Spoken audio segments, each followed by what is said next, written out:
Alemania, 12 de septiembre de 1919.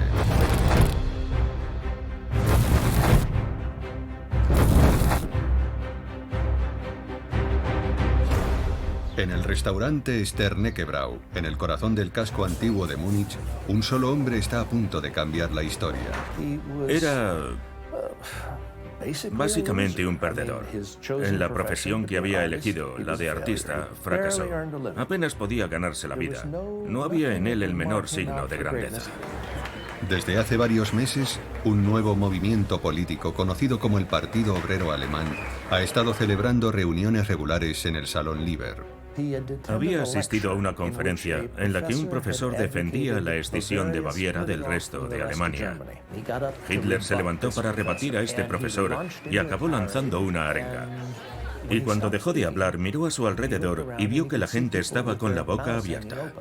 El discurso de aquel desconocido impresionó a Anton Drexler, el fundador del Partido Obrero Alemán, que le invitó a unirse a su organización. Drexler escribiría después a un amigo: un hombrecillo absurdo se ha convertido en el número 7 del partido. 13 años más tarde, el 30 de enero de 1933, ese hombrecillo absurdo sería saludado y aclamado por miles de personas en las abarrotadas calles de Berlín como nuevo canciller de Alemania. Hitler nombrado canciller. Un curioso hombrecillo llamado Hitler ha llegado al poder en Alemania. El partido nazi se convirtió en una organización enorme, y cuando vemos las tácticas de propaganda que utilizaban, se hace evidente la cantidad de dinero que necesitaban. La inflación golpea a Alemania. Pero ¿cómo conseguir financiación en una Alemania que estaba arruinada desde el final de la Primera Guerra Mundial? ¿Quién costeó la gigantesca maquinaria de propaganda que ayudó a Hitler a convertirse en una sensación mediática, a recorrer el país en un avión privado e incluso a reclutar su propio ejército? Lo respalda una petición firmada por políticos de extrema derecha, industriales y banqueros. Hay mucha gente poderosa que apoya a Hitler. ¿Estaba siendo manipulado Hitler por los oscuros magnates que estaban sufragando su irresistible ascenso al poder? ¿O era Hitler quien los manipulaba a ellos? Cuando empezaron a decir que era una marioneta de los grandes empresarios, Hitler dijo: vengan y examinen las cuentas del partido nazi y verán que todo nuestro dinero procede de las cuotas de los afiliados. El oro de Hitler. Episodio 1. La financiación del mal.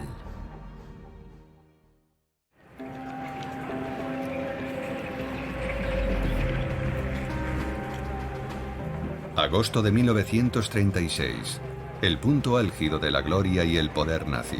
Hitler era el líder supremo de un renacido Reich alemán.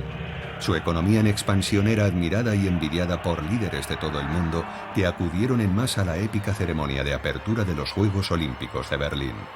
Ni siquiera las victorias de la nueva estrella del atletismo estadounidense impidieron a Hitler lucirse en un escenario mundial.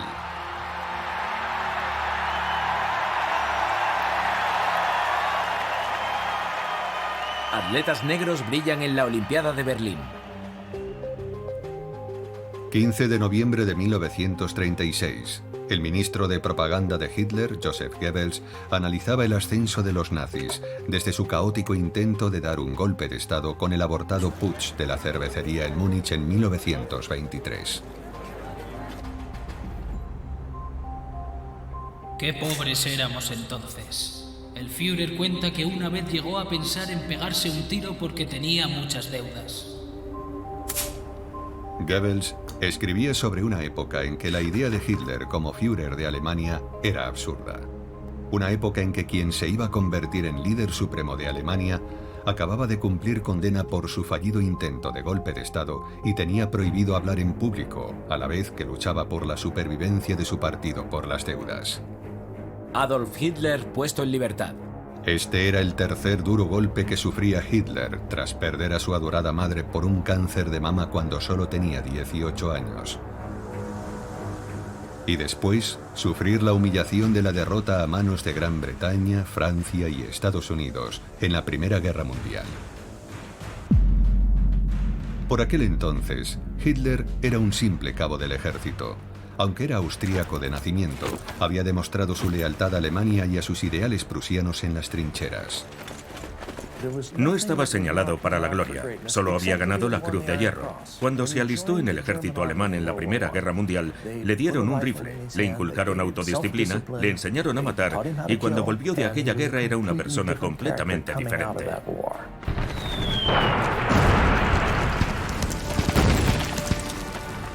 Tras la capitulación de Alemania, el 11 de noviembre de 1918, Hitler temía por su futuro en el ejército donde tenía el reconocimiento que ansiaba.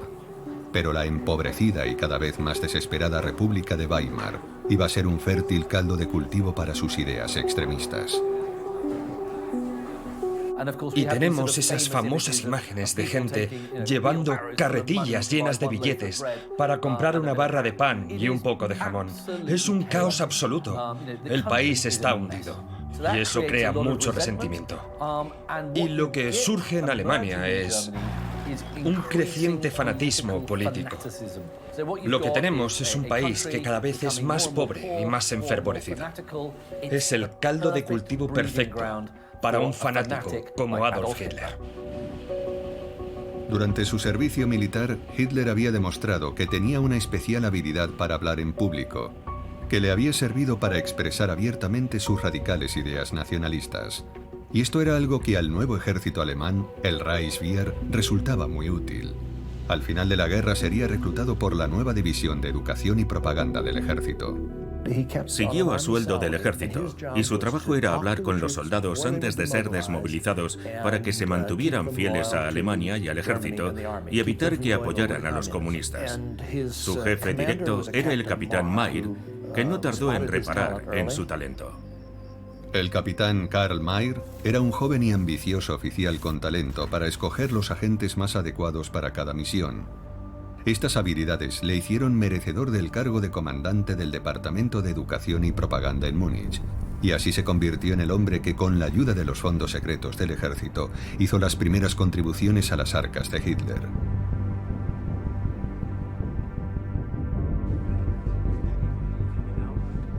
El 28 de junio de 1919, en el Tratado de Versalles en Francia, se estableció que el ejército alemán debía limitarse a 100.000 hombres. Para sortear estas condiciones, los altos mandos crearon una reserva especial de dinero que se ocultó a la Comisión Supervisora Aliada y con la que se financió una división secreta del ejército llamada el Reichswehr Negro. En gran parte estaba compuesto por organizaciones paramilitares nacionalistas formadas por soldados desmovilizados tras la Gran Guerra y conocidas como Freikorps, cuya misión era combatir y contener a los grupos comunistas que se manifestaban en las calles. No hay duda de que estos grupos paramilitares estaban siendo financiados por el ejército, porque el ejército tenía la intención de aplastar el socialismo. En cierto modo, el ejército alemán era como un estado dentro del estado. Era como decir, quien manda aquí somos nosotros. Queremos ser los que decidamos quién gobierna Alemania, y esa era la razón de la intervención del ejército. También utilizaron los fondos ocultos del Reichswehr para infiltrarse en organizaciones políticas emergentes y sabotear las que pudieran representar una amenaza para el ejército o apoyar a las que simpatizasen con sus objetivos, como el Partido Obrero Alemán. Así que envían a Hitler a una reunión de este nuevo Partido Obrero Alemán que dirige Anton Drexler. En realidad se supone que solo va a espiarlos, a recoger información. Y así es como Adolf Hitler fue invitado a unirse al Partido Obrero Alemán, el DAP, que acabaría convirtiéndose en el partido nazi. Karl Mayr confiaba plenamente en su agente y le daba al joven cabo 20 marcos de oro semanales, además de su sueldo, para que contribuyera a la expansión del nuevo partido. La inversión de Mayr dio sus frutos. Pocas semanas después, Hitler daba su primer discurso público el 16 de octubre de 1919 ante un público de 111 personas. El 20 de febrero del año siguiente, más de 2.000 personas asistirían a la presentación del programa de 25 puntos del partido en la cervecería Hofbrauhaus de Múnich. Hitler no tardó en cautivar a un público desesperado por encontrar a alguien que le señalara una nueva dirección. El 9 de julio de 1921, Hitler fue elegido líder del ya rebautizado Partido Nacional Socialista Obrero Alemán, y su rápido ascenso no pasó desapercibido a los primeros benefactores potenciales del partido.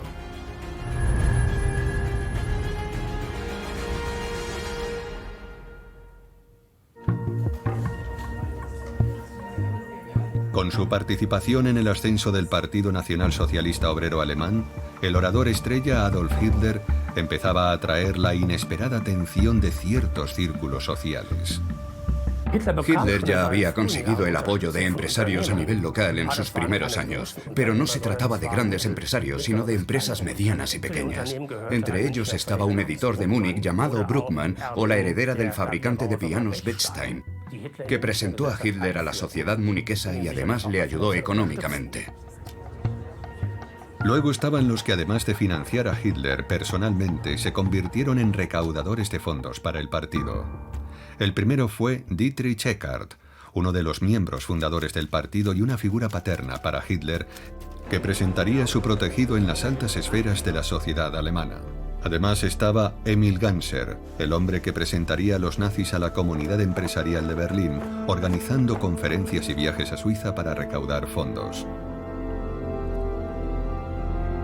Otro de ellos era Ernest Hans Tegel, que aportó $1000 americanos para evitar la quiebra del periódico del partido y que se convertiría en uno de los confidentes de Hitler. Kurt Ludeka, un turbio dandy que hizo una pequeña fortuna con el juego, se convirtió en el recaudador de fondos internacional y en el hombre que conectaría a los nazis con los fascistas italianos. Y también Max Erwin Subner Reiter, un alemán del Báltico que luchó contra los bolcheviques durante la Guerra Civil Rusa, convirtiéndose en la conexión con los rusos exiliados por toda Europa. Aún así, todo el dinero recaudado era insuficiente para cubrir los crecientes gastos del partido. Cuando hablamos de las influencias sobre Hitler en cuanto a dinero, tenemos que ser claros acerca de las cantidades de dinero que se está aportando. Y en este sentido, estamos hablando de cantidades de dinero minúsculas. Esto ayudó a Hitler a salir adelante. Hitler no tenía trabajo y tampoco estaba cobrando un subsidio de desempleo, por lo cual él también necesitaba dinero. Pronto comenzarían a llegar grandes donaciones, y cuando lo hicieron, fue de una fuente insospechada. Si leemos el New York Times del 20 de diciembre de 1922, ya entonces aparece un artículo que acusa nada menos que al muy rico y famoso industrial estadounidense Henry Ford de estar financiando a los nazis. Entre los más fervientes y prominentes partidarios del partido nazi a principios de la década de 1920 estaba Winifred Wagner, la nuera del famoso compositor Richard Wagner. Durante una gira por Estados Unidos el 31 de enero de 1924, los Wagner fueron invitados a una cena a la casa del famoso fabricante de automóviles Henry Ford. Fair Lane, propiedad de Henry Ford. Cuando fue entrevistada por el escritor e historiador James Poole, Frau Wagner confirmaría los rumores. Cuando estaba haciendo mis entrevistas con Frau Wagner, que era la nuera del compositor Richard Wagner, le dije, hay quien piensa que Ford le dio dinero a Hitler. Y ella dijo, oh, claro que sí. Yo le dije, ¿y cómo lo sabe? Y me dijo, porque fui yo quien lo arregló. El dinero fue transportado por un hombre que trabajaba para Ford llamado Boris Brasov. Brasov había sido fiscal en Rusia. Y después de huir de Rusia, consiguió escapar y acabó trabajando para Ford.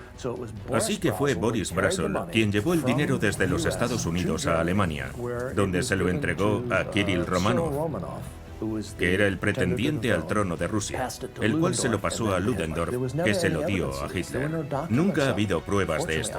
No hay ningún documento que lo pruebe. Por suerte yo tenía 20 y tantos años cuando entrevisté a Frau Wagner y ella tenía 80. Y un par de años después murió. Así que ella era la última testigo viva de estos hechos. Uno de los participantes en esta transacción secreta que jugó un papel crucial en la ruta del dinero de Hitler fue Erich Ludendorff. El general Ludendorff, un héroe de guerra alemán, se convertiría en un importante enlace entre las organizaciones militaristas de derechas como los nazis y prominentes industriales como el magnate alemán del acero Fritz Thyssen. En 1923 se encuentra con Ludendorff, que ya es una figura de gran peso en el movimiento nazi. Y Ludendorff le dice, vamos, ¿por qué no viene a ver un discurso de Hitler? Y Thyssen, por supuesto, piensa, ¿quién es ese? Nunca he oído hablar de él. Thyssen era extremadamente antisocialista. También era antiparlamentario y tenía grandes esperanzas de que un líder fuerte restaurase a Alemania como una gran potencia política y militar y combatiese a la socialdemocracia, los comunistas y los sindicatos. Seguí su consejo y asistí a varios actos políticos organizados por Hitler. Lo que más me impresionó fue el orden que reinaba en sus reuniones, la disciplina casi militar de sus seguidores.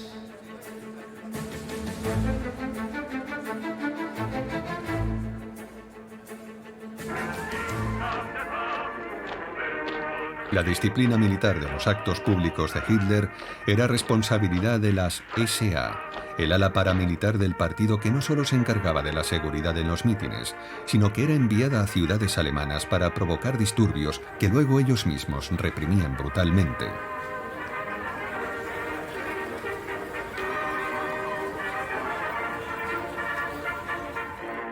Hay una famosa canción de Elton John que se llama La noche del sábado es buena para pelear. Pero en la Alemania de Weimar todas las noches eran buenas para pelear, porque había peleas todo el tiempo, una violencia tremenda. Fue el nacionalista alemán y hombre de confianza de Hitler, Kurt Lüdecke, quien llevó a aquel grupo de matones nazis al siguiente nivel. Él solo costeó los primeros uniformes, las armas y la logística, y puso a su mando a un viejo camarada de Hitler y uno de los primeros miembros del partido, el capitán Ernst Röhm. Ernst Röhm fue una de las figuras principales del Reichswehr, del ejército. En realidad había sido superior de Hitler y ya pertenecía a aquel partido obrero alemán. No sabemos si estaba en el partido como infiltrado, pero todo parece indicar que ese era el caso. Röhm era bueno para los negocios y después del final de la Gran Guerra había amasado una gran fortuna con el contrabando de armas a los Freikorps. Todos sus negocios eran ilegales y extraoficiales. Su eficacia en el comercio ilegal de armamento ante las narices de las autoridades la hizo ganarse el respeto del Reichswehr negro, lo que a su vez le permitió reclutar a militares experimentados para la causa nazi. Röhm tenía acceso a las armas y también, por ejemplo, a algo muy importante para que Hitler movilizara a aquellos hombres de una ciudad a otra. Röhm tenía acceso a camiones para transportarlos, así que fue una figura clave desde muy pronto. No hay ninguna evidencia de que el ejército hiciese algún tipo de pagos a Röhm y que él pagase sueldos a las tropas de asalto. Las tropas de asalto pagaban sus cuotas de afiliación al partido nazi y puede que el partido les diese también algo. Quizá unas cervezas o alguna comida. Por entonces el partido no era lo bastante rico como para hacer algo así. El partido nazi no tenía mucho dinero al principio. Con Röhm a bordo y el eje Thyssen-Ludendorff en funcionamiento, tenían ya una red de figuras militares de alto nivel e industriales que podían aportar un flujo constante de dinero y hombres a la causa del partido. Fritz Thyssen en particular estaba dispuesto a apostar fuerte por Hitler y los nazis. Le di unos 100.000 marcos de oro. Esa fue mi primera contribución al Partido Nacional Socialista. Pero esos fondos no se los entregué ni a Hitler ni a Subner-Reiter, sino a Ludendorff, para que los empleara de la mejor forma posible. Pero no examiné los detalles de los planes que elaboraron él y Hitler. Ya he dicho que no deseaba meterme en política. Hitler y Ludendorff tenían un plan genial para poner el dinero de Thyssen a trabajar de inmediato. Se entera de la marcha de Mussolini sobre Roma, de modo que sabe que el fascismo está ascendiendo, y entonces tiene una idea. Van a tomar el gobierno local de Baviera, y a continuación van a marchar sobre Berlín. Envalentonado por la atrevida acción de Mussolini, Hitler salió a las calles de Múnich el 9 de noviembre de 1923 con 3.000 hombres de sus tropas de asalto, respaldado por Ludendorff y otros altos nacionalistas, proclamando un nuevo gobierno del partido nazi en Baviera. A diferencia de Mussolini, no hubo aclamación pública para los nazis, ni se produjo un levantamiento popular en su apoyo, y se envió a la policía armada para aplastar la insurrección. La acción dejó 14 nazis muertos, y Hitler y el resto de la dirección del partido tuvo que huir. Todos serían detenidos y juzgados como conspiradores por intentar derrocar al gobierno. Con Hitler en prisión y los dirigentes nazis caídos, su camino y el de Thyssen tuvieron que separarse, pero no por mucho tiempo.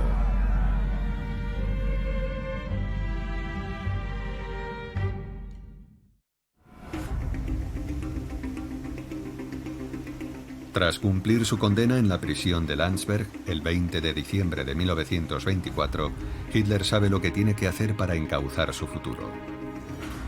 Hitler decide que va a dejar de intentar derrocar al gobierno, porque se da cuenta de que va a ser imposible si el ejército no lo apoya. Va a ser inútil intentar conseguirlo mediante una insurrección civil y cambia de táctica. Decide que va a seguir la vía legal para tomar el poder. Tiene que crear un partido político de verdad, con cuotas de afiliación y organización. Va a presentarse a elecciones. Va a necesitar dinero y va a intentar ganar en las urnas y llegar al poder legalmente. Y esto es importante, porque ha renunciado a ser un luchador callejero y un revolucionario para convertirse en un manipulador. Ahora su objetivo era desarrollar el partido nazi, y fue muy hábil al seleccionar a buenos hombres de negocios como sus aliados. Max Hammann, por ejemplo, fue una figura clave para esto. Max Hammann había sido gerente de banco y también sargento mayor durante la guerra. Hitler eligió gente en la que sabía que podía confiar. Max Hammann no podía ser más adecuado como gerente del partido, ya que era lo contrario de Hitler.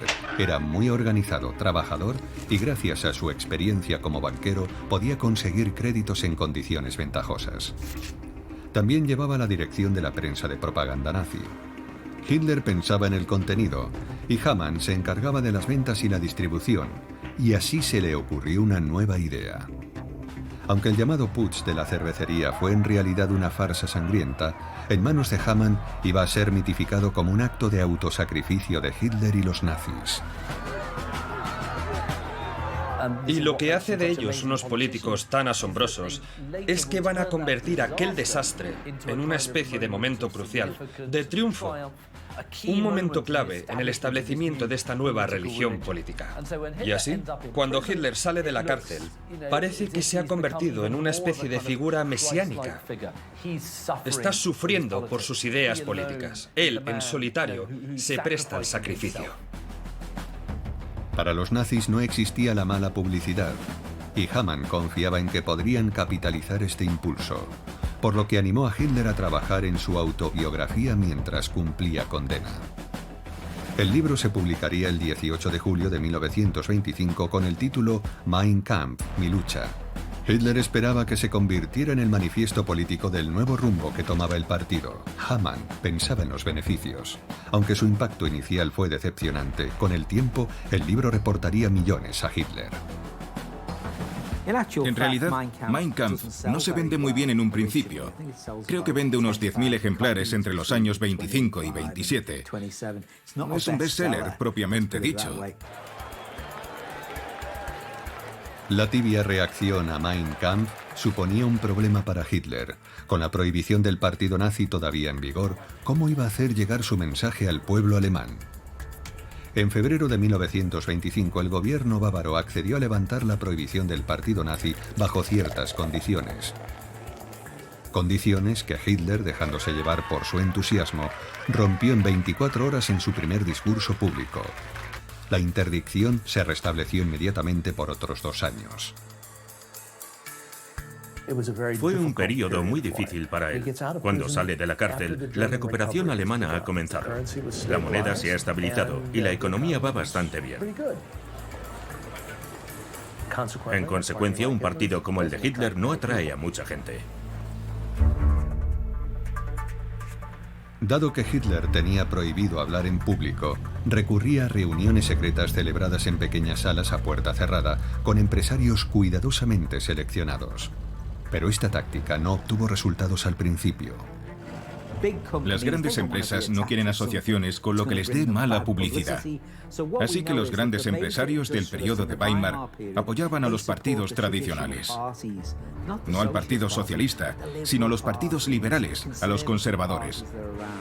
¿Por qué iban a querer relacionarse con el partido nazi? No eran más que un grupo de gente marginal en las calles. Una empresa respetable no habría querido ni acercarse a él.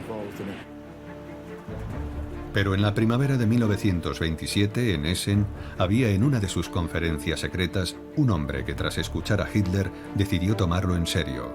Era el octogenario Emil Kirdorf. Emil Kirdorf era uno de los magnates más famosos de la minería alemana, uno de los líderes del sector.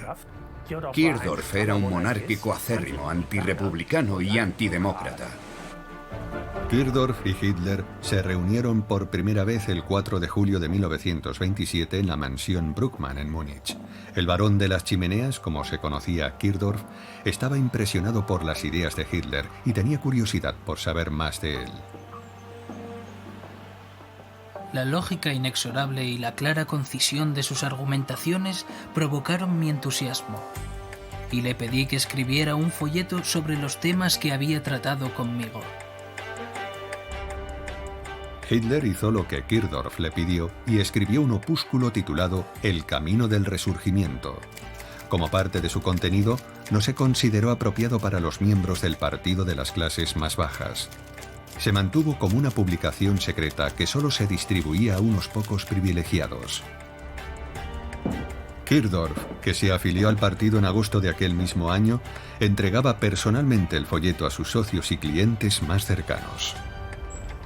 El barón de las chimeneas también presentó a Hitler a sus colegas de confianza en reuniones que se celebraban en su casa. Ahí, Hitler utilizaba sus dotes de persuasión para exponer sus planes para el futuro de Alemania. Hitler era un advenedizo para los miembros de la élite alemana, alguien que ni siquiera tenía un título escolar. Al principio veían a Hitler como un arribista político, pero fue capaz de impresionarlos con sus conocimientos sobre el estado de la economía alemana. Pero aunque Hitler causó buena impresión, estas reuniones no obtuvieron resultados económicos más allá de las contribuciones de Kirdorf, y él no contribuía solo por su generosidad. Tenía unas intenciones y unos planes muy específicos para el partido. Estaba empezando a infiltrar a su propia gente en el partido e intentaba llevar a los nazis en una dirección más procapitalista y proempresarial. Pero la facción obrera del partido, liderada por Gregor Strasser, no estaba dispuesta a consentir ese rumbo. Acostumbrado a que siempre se cumpliesen sus deseos, el 12 de agosto de 1928, Emil Kirdorf escribió su carta de renuncia. El partido nazi había perdido a su principal benefactor. Sin embargo, su situación estaba a punto de mejorar. En 1928, el partido nazi obtiene alrededor del 2,8% de los votos. Así que la estrategia de llegar al poder de forma pacífica no está funcionando bien.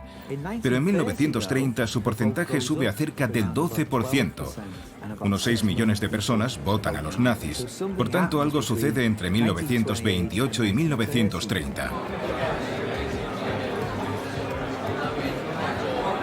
Se hunde la bolsa. Lo que sucede es un colapso económico mundial. El 29 de octubre de 1929 las bolsas estadounidenses se desploman y comienza la Gran Depresión. Alemania volvía a estar sumida en una profunda crisis económica, como antes del putsch de la cervecería, cuando los nazis empezaban a hacerse populares. Había un creciente temor entre los agricultores, los artesanos y los minoristas de perder su medio de vida. Esto reforzó las reservas y los resentimientos hacia la República Democrática. Debido a la difícil situación, el gobierno del Reich tampoco pudo luchar contra la crisis. Por el contrario, llegó a aceptarla para forzar una reducción y la supresión de las reparaciones. Hitler fue sin duda, entre todos los políticos alemanes, el mayor beneficiario de esta gran crisis económica. El miedo y el malestar social ante la recesión económica fueron el combustible perfecto para el partido nazi. Cuando se presentó la oportunidad de comprar el desocupado Palacio Barlow de Múnich, Hitler lo vio como el lugar ideal para la nueva sede del partido. Pero una vez más, el problema era el dinero. Hitler acude a Kirchhoff de nuevo para pedirle dinero, pero este tiene problemas económicos. Entonces Kirchhoff se lo pasa a Thyssen. Kirchhoff organiza una reunión entre Fritz Thyssen y Rudolf Hess a finales de 1928, pero Thyssen no está dispuesto a regalar su dinero y opta por facilitarles un gran préstamo a través de un banco holandés.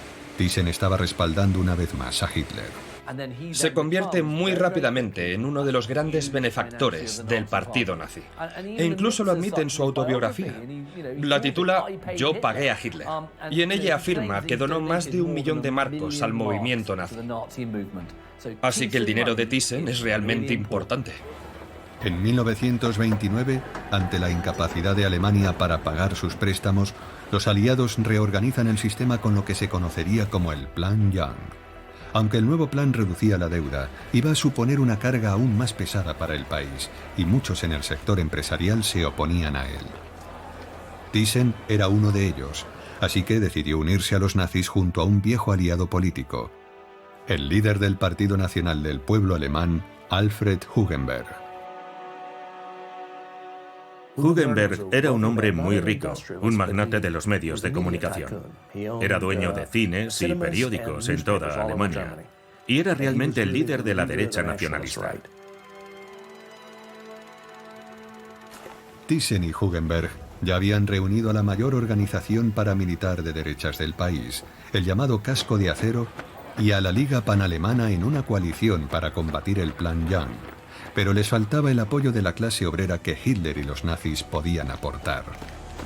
La alianza con los nazis les permitió crear una coalición más amplia contra el Plan Young, y a Hitler le aportaba lo que más necesitaba: estabilidad económica. Seguiremos adelante con nuestra propaganda a expensas de los otros. Al menos vamos a tener acceso a los fondos que hasta ahora estaban reservados para los nacionalistas alemanes. El 9 de julio de 1929, Hitler y los nazis se unieron al comité que apoyaba una nueva ley, la Ley contra la Esclavización del Pueblo Alemán, concebida para socavar y destruir el Plan Young. La Ley de la Libertad no solo exigía el rechazo del Plan Young, sino la cancelación inmediata de todas las reparaciones de guerra. Esta ley iba a ser sometida al voto popular en un referéndum nacional que se celebraría el 22 de diciembre del mismo año. De repente, Hitler está en todos los noticiarios y en todos los cines de Hugenberg, y se produce un cambio radical. Aunque al final la Ley de la Libertad no se aprobaría, los nazis tenían mucho que celebrar. Su fama, su afiliación y sus fondos habían crecido como nunca hasta entonces. Cuanto más empeoraban las cosas por la Gran Depresión, mejor era para los nazis. Cuando en septiembre de 1930 el gobierno disuelve el Reichstag debido a la crisis económica y se convocan nuevas elecciones, los nazis se convierten en la segunda fuerza política con 107 escaños. Y es en ese periodo cuando empieza a calar el mensaje de Hitler: yo soy el Salvador. Y no solo cala en las ciudades, sino también en las zonas rurales, porque las zonas rurales están sufriendo aún más esta depresión.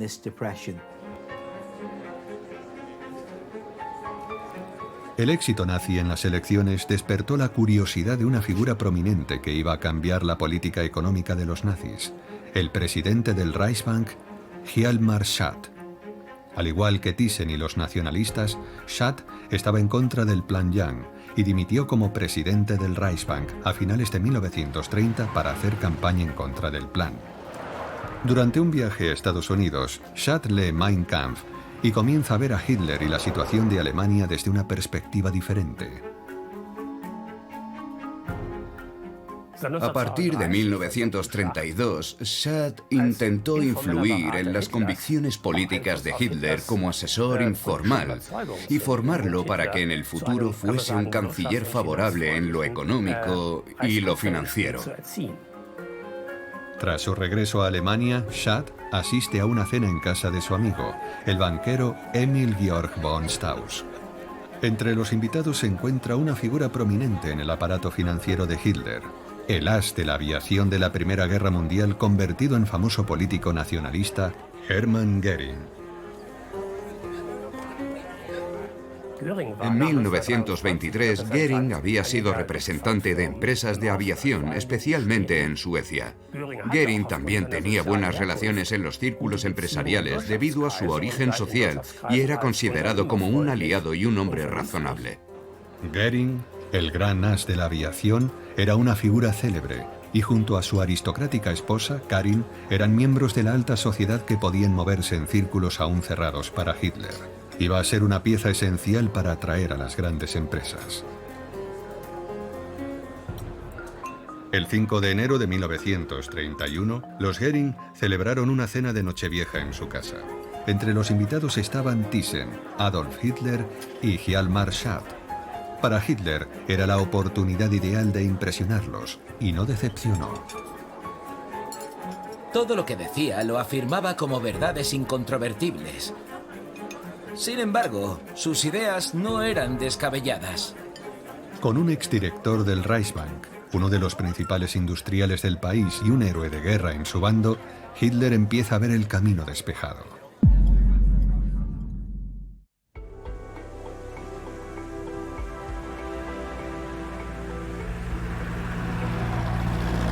...1931 fue el año en el que Hitler intensificó su acercamiento a las grandes empresas. Empieza a recorrer el país deteniéndose donde podía dar conferencias públicas, recepciones y cenas, tratando de forjar nuevas alianzas y obtener nuevas donaciones para el partido. A Hitler se le presenta una gran ocasión cuando Fritz Thyssen le organiza una conferencia en el Club Industrial de Düsseldorf. Allí era donde estaban todos los grandes industriales. Ahora Hitler tiene la oportunidad de hablar con los hombres más ricos de Alemania y necesita dinero. El 27 de enero de 1932, Thyssen presentaría a Adolf Hitler a algunos de los hombres más ricos de Alemania. Sin duda, muchos de los invitados hicieron generosas donaciones, pero algunos de ellos se unieron al partido en los días siguientes y su apoyo aumentó con el tiempo. En 1932, al partido nazi le va mucho mejor en lo económico. Se ha expandido, se ha consolidado y sus problemas financieros están en vías de resolverse. Es mucha responsabilidad. Emplea a miles de personas. En cada distrito había como mínimo 1000 personas trabajando para el partido nazi. Es mucha gente a la que hay que mantener, pero el partido necesita seguir creciendo. En 1932, Adolf Hitler decide dar el paso más ambicioso hasta entonces, presentarse a las elecciones presidenciales alemanas. Y cuando ve que solo podrá hacer campaña durante 7 días en la segunda vuelta, realiza una audaz idea para llegar al mayor número de personas en tan poco tiempo: volar. Gracias a los contactos de Goering en la industria, la compañía Lufthansa proporcionó a Hitler un avión para su uso exclusivo que le permitía desplazarse por todo el país a gran velocidad. También tuvo la brillante idea de vender estos vuelos a los medios produciendo una película, Hitler sobre Alemania. Desde este punto de vista, Hitler fue un maestro del marketing cruzado y de la integración de medios. Estos vuelos se financiaron con pequeñas y medianas donaciones al partido, pero en parte se pagaron por sí solos. La explicación es que el partido nazi cobraba entradas en sus actos de campaña y por los discursos de campaña de Hitler cobraban unos 50 Pfennig. Dado que Hitler reunía con frecuencia a decenas de miles de oyentes en sus discursos de campaña, se recaudaba mucho dinero, así que esta campaña electoral pudo financiarse prácticamente sola. A pesar del éxito de la campaña y de la popularidad de Hitler, perdió por un estrecho margen ante el entonces presidente Paul von Hindenburg. Pero la gran inversión nazi daría sus frutos en las siguientes elecciones federales, 3 meses después. En julio de 1932, obtiene el 37% de los votos. Más de 12 millones de personas votan a los nazis. Empiezan a atraer a la clase media de las grandes ciudades, a los funcionarios de alto nivel y también a gente de los estratos más elevados de la sociedad. No porque estén perdiendo sus trabajos, sino porque temen perderlos. Pero a pesar de su aparente éxito, estas elecciones terminarían con un amargo trago para Hitler, cuando el presidente Hindenburg se negó a nombrarlo canciller, optando por el líder del Partido Conservador, Franz von Papen. El coste de ambas campañas electorales había dejado al partido nazi en una situación financiera desesperada, y por si fuera poco, su principal benefactor, Fritz Thyssen, tenía sus propios problemas y había tenido que nacionalizar parte de su imperio para evitar la bancarrota. Ahora los nazis eran el partido más fuerte del Parlamento y no iban a dudar en utilizar su influencia para obtener ventajas políticas y económicas. Algo que se le daba muy bien a Hitler era sacar dinero a la gente. Así que en muchos sentidos es como un grupo mafioso. Ya sabe, danos el dinero. Y si no lo haces, bueno, puede que te pase algo malo. Es entonces cuando una de las mayores empresas de Alemania se incorpora al aparato financiero de Hitler, el gigante químico IG Farben. Fundado en 1925 como un conglomerado de 6 grandes empresas químicas, iba a convertirse en una de las mayores corporaciones de Europa. Pero tenían un problema. Fabricaban un colorante alimentario llamado amarillo mantequilla, que se añadía a la manteca en gran parte de Europa. Y descubrieron que los trabajadores que manipulaban este colorante contraían cáncer con mayor proporción que el público en general. El escándalo estaba a punto de estallar en el Reichstag, así que fueron a los nazis y les dijeron: si sois capaces de enterrar esto, nuestro dinero fluirá hacia el partido. Y así comenzó la más infame colaboración de las grandes empresas con los nazis durante el Tercer Reich y la Segunda Guerra Mundial.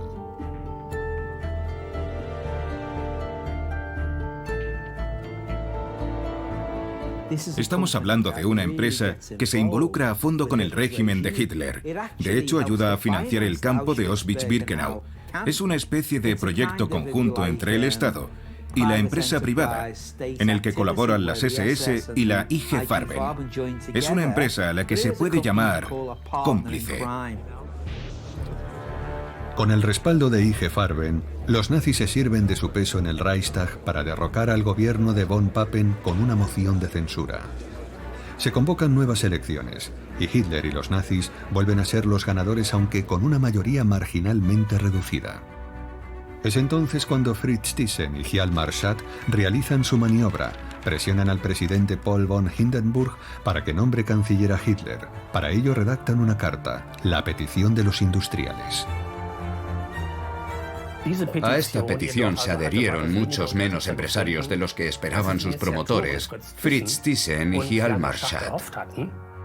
En aquel momento, la mayoría de la élite económica alemana se resistía a apostar por Hitler como canciller, ya que todavía no sabían qué pensar de él, ni si utilizaría el poder de forma responsable.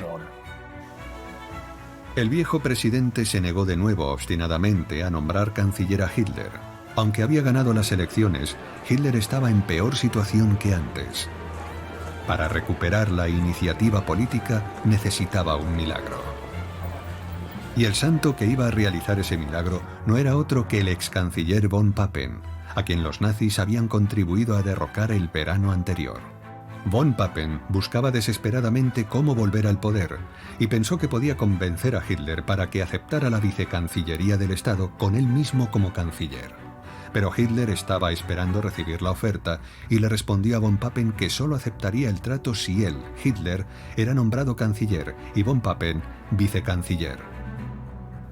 Von Papen, pensando ingenuamente que con la ayuda de von Hindenburg podría controlar a Hitler y a los nazis, cometió el error de aceptar. Hitler dijo: si no soy yo el canciller, seguiré en la oposición. Tanto Franz von Papen como el presidente del Partido Nacional Alemán, Alfred Hugenberg, decidieron aceptar las condiciones que ponía Hitler. Y ya sabemos que ese fue el gran error. Después de 13 años luchando económicamente para mantener su partido a flote, el ascenso de Hitler al poder se logró con algo que no se habría podido comprar con todo el dinero del mundo: la ingenuidad de von Papen. Pocos días después, von Papen se reunía con el presidente Hindenburg para exponerle la propuesta. Le dice a Hindenburg: mire, en 6 meses lo tendremos acobardado en un rincón como un ratón. Y entonces Hindenburg le dice: está bien, lo aceptaré, y que Dios me ayude si me he equivocado. Hacía bien en encomendarse a Dios.